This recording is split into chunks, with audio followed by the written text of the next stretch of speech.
Mbote mingi na bandeko ya mboka Kinshasa, congolais pe congolais. Ngai na bengami na kombo ya Madame Alamba Lioza Feza Nathalie. Nazali bongo bourgmestre ya commune ya Limete. Nazali koya bipai na bino kosenga na batu nyonso ya motema malamu. Toyebi na mikolo boye ebale emati makasi. Bandeko na biso bavandi na poule Kingabwa bazali na problème esali bongo sanza mibale. Babalabala ekomi lokola ebale. Bamapangu bandaku mai ekoti.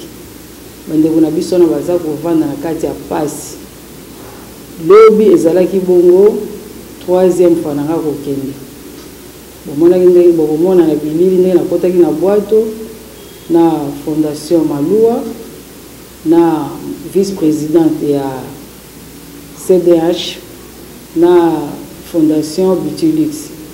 Tokendeki kotala bandeko na biso na baza na kati ya pasi yango lelo lokola mokambi ya commune ya Limete na ye na bandako na bino na ye na entreprise na bino na ye bisika nyonso bokoki kozoma bato ya mitema malamu bao baza na kati ya pasi baza bandeko na biso bamama na biso bana na biso bapapa na biso nazobeta mbela kosenga na mutu nyonso oyo azali na lisungi aya nango ezala biloko kolia ezala kisi ezala bilamba po bandeko na biso babungisi nyonso mokolo na mokolo tozokunda bibembe yango nasengi na bato ya mitema malamu nakei pe na bakonzi ya mboka baya noki koya kosekurir bandeko na biso wana sanza mibale bato bazolala libanda babungisi biloko nyonso tu Nzambe asunga bino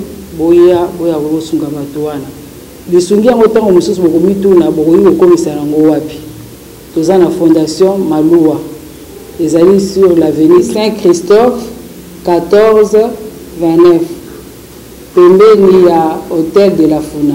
Soki te bokoki koya kotika pe na maison communale boye nango biloko nyonso bokoya kotika mpona tomemela bandeko na biso wana. Nzambe apambola bino.